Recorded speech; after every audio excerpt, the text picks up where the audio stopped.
Jeanette Depalma was born on August 3rd, 1956. She lived in a fairly large house on Clearview Road in an upper middle class neighborhood. The town of Springfield, New Jersey is said to be idyllic, the perfect place to raise a family, and that is why the Depalmas settled there.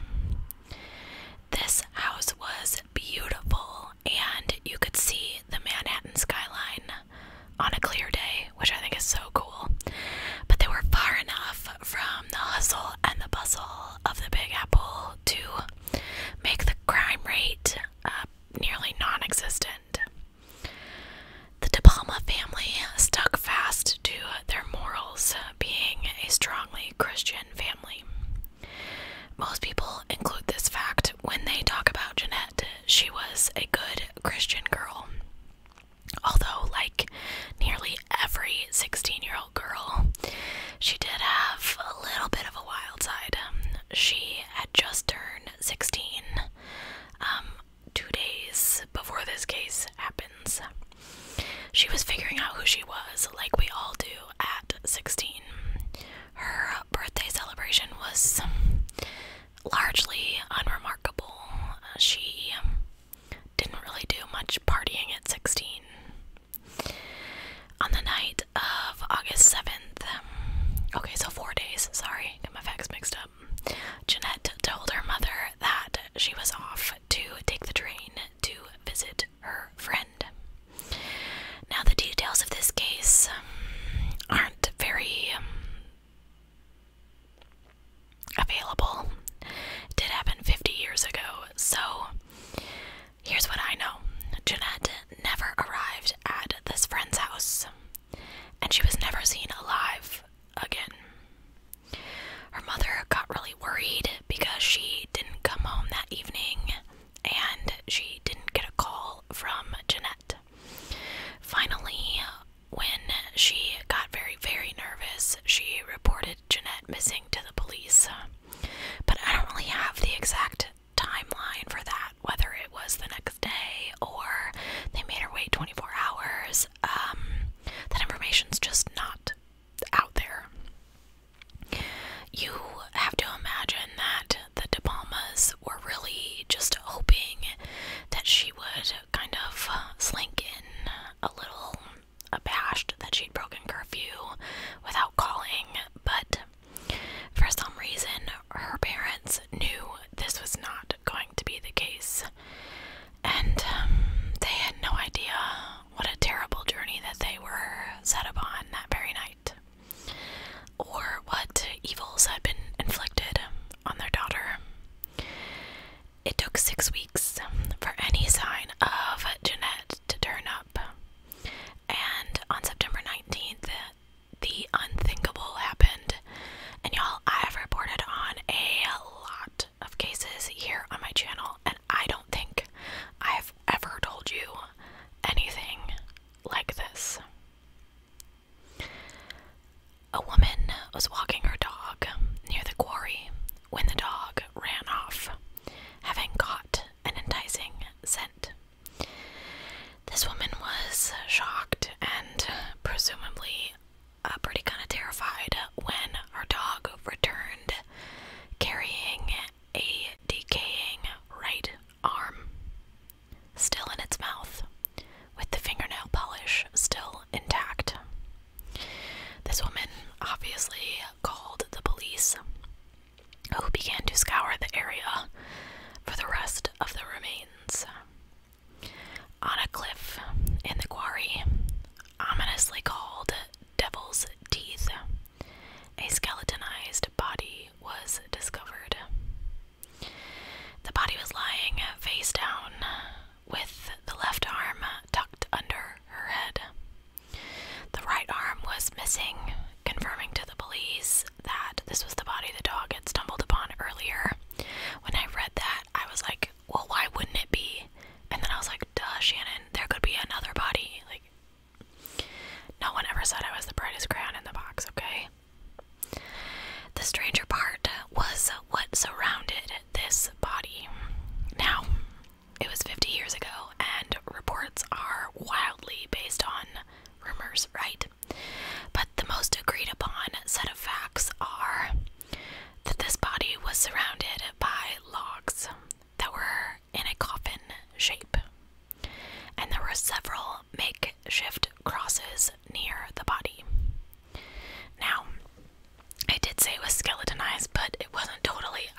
especially if the nail polish was still intact. So the body was fully clothed, but so badly decomposed that the initial cause of death could not be ascertained.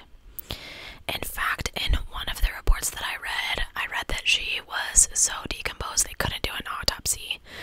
But I read several more reports that talked about the autopsy, so I'm gonna go with that. It took dental records to positively identify the body as Jeanette Depalma.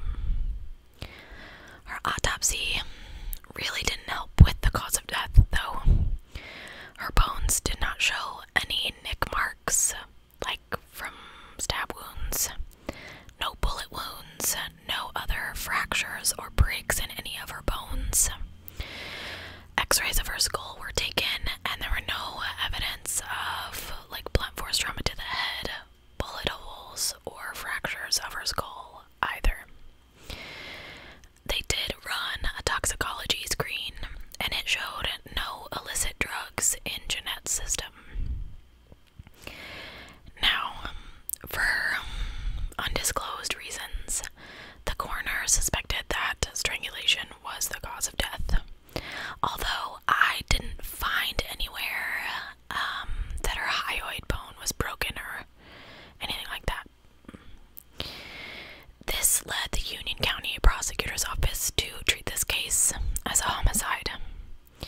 The coroner also identified an unusually high amount of lead in her remains, but no explanation was found for this either. So, really, to me, the cause of death has never been determined. They just kind of said it was strangulation. Samples of Jeanette's clothing were packed up and sent to the federal government for further analysis. According to the FBI crime lab report that arrived on January 3rd, 1973, officials tested Jeanette's clothing, including her shirt, slacks, and underwear, as well as soil from the scene, and compared them with hairs collected on her dresser and on her body. The FBI's microscopic and chemical analysis found that there were no apparent foreign hairs on Jeanette's clothing or person. And the lab workers didn't find any drugs or poison in any of the samples either. There were, however, stains on her clothing, in her underwear, bra, blouse, and slacks. But they were too decomposed for them to be able to tell if they were conclusively blood or semen samples, according to the crime lab report. Now, there is a police officer that I read an interview from later, and I'm going to put it right here because it's kind of valid in this area. I don't know if he was a detective or an officer. Truthfully, I just have his last name, Schwartz. I'm the one who found the body, Officer Schwartz said. And even though at the time of the interview he'd been retired for 3 decades, and he's 91 years old, he said that the case still stands out in his memory. It was hard, he said. I have 5 daughters.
she was laying.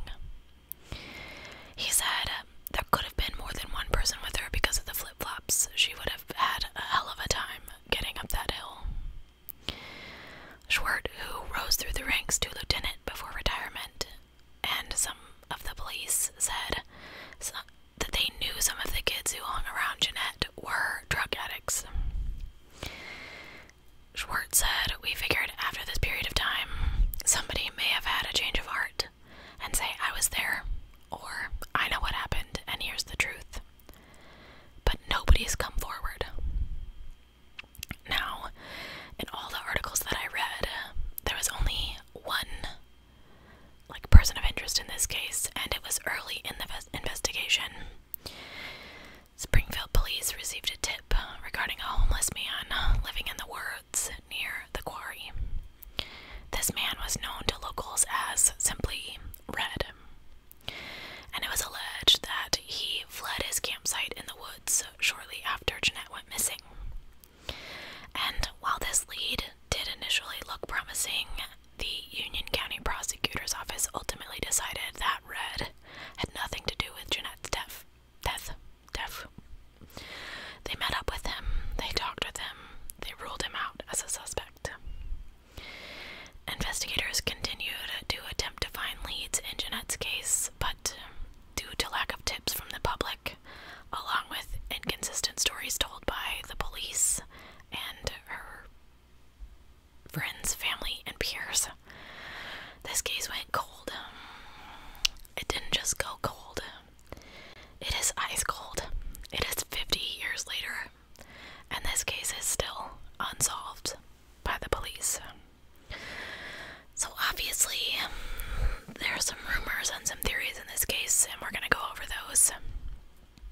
We're going to start with what I mentioned already.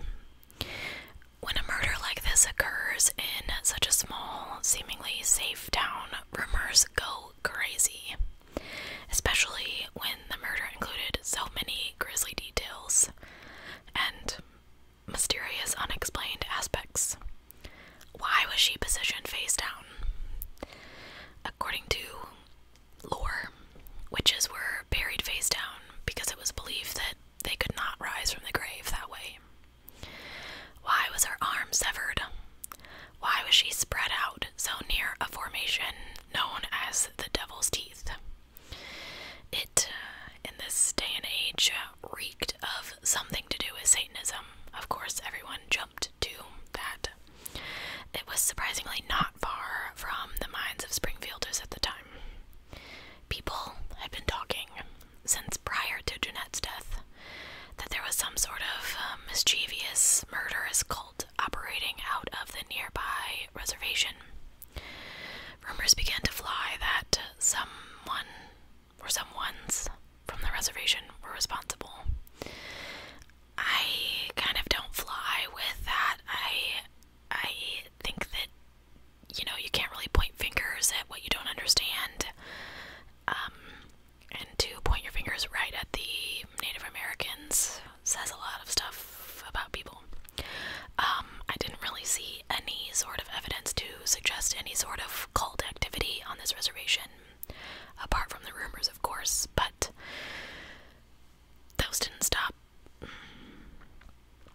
So time stretches on, and no one is brought to justice for Jeanette's murder. An author steps in.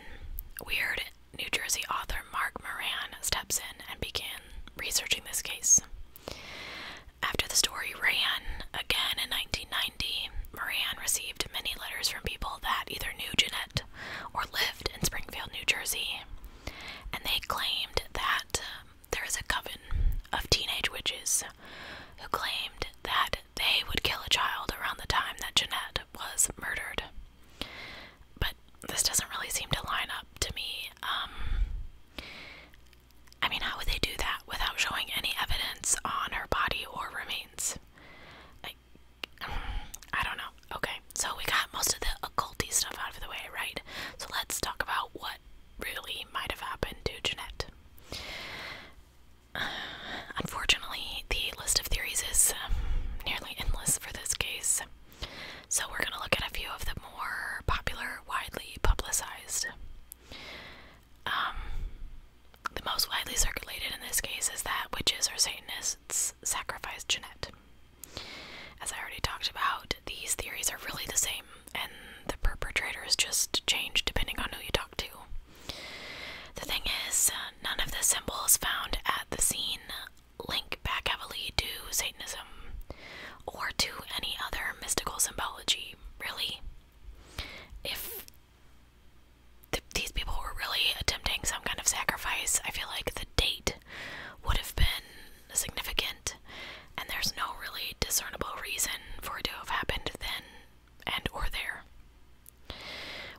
on Devil's Teeth in a panic.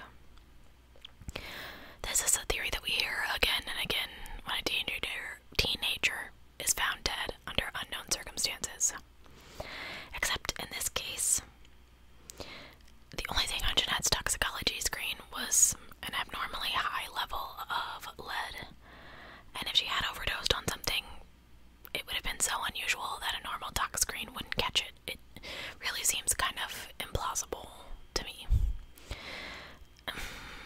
But she was found 6 weeks later. I tried to Google what would cause an abnormally high level of lead, and I just really didn't find anything. Another theory is that this was a crime of opportunity, meaning she left her house that night dead to the drain, but ran into someone who was looking to hurt a young woman. It was a random encounter, and Jeanette did not know this person. This person may have planned to take someone far in advance, or they may have acted on impulse when they saw Jeanette all alone. But with the evidence we have, it's pretty hard to say either way. But could be what happened. The final theory that we'll look at in this case is that this murder was the result of a targeted attack, meaning that Jeanette was followed that night by someone she knew. A friend, a classmate, someone from church. It could even be someone she ran into the grocery store from time to time, you know. But this person would have fixated on her and followed her that night and acted once she was alone. Now, it's impossible to know if this is true or if their plan would have been to murder her right off the bat. They could have asked her out, been rejected. I mean, we've seen a million cases like that. Or even simply been ignored when they tried to speak to her. Not to say that Jeanette did anything wrong, of course, don't take it that way, but sometimes that's all it takes, and it lights this killer's fuse, and they lash out as a result. But personally, none of these theories really fit this attack. Doesn't really fit the details as we know it. If I had to pick one, I'd go with it being targeted. Someone who knew her. Someone who maybe lured her out there with the promise of drinking her drugs or something. I wholeheartedly believe that this case needs some more looking into. I mean, the Depalmas were heavily involved with their church, and I believe that she could have crossed paths with someone who meant to cause her harm, but we might never know that. And we all know that historically, men kill women, and women kill men for incredibly small infractions on life. I don't really know. I think it is absolutely crazy. I totally knocked you over. I think it's crazy that it's been 50 years, and that's all the details we have on this case. That sucks to me so much, because y'all know, I mean, if they couldn't tell if it was blood or semen on her clothes, that to me tells me they probably did not get much of a sample. And that says to me that we're never going to solve this case by DNA, like we are seeing so many of these kind of historical cases being solved because they didn't get any DNA from this case to pin it on someone. I can't stand behind the theory that she was out partying with her friends and she overdosed and they left her there. And the reason I can't stand behind that is I feel like, and we've talked about this so many times, someone would have said something by now. If she was out there partying with her friends, they're a bunch of teenagers, somebody would have said something to someone, who would have said something to someone, who would have got back to somewhere. Now, I also don't think that it was like a group of teenage witches trying to sacrifice somebody. Because everything I know, and I know a lot about it, Wicca and paganism and all that stuff, the number one rule is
cause for that to be happening.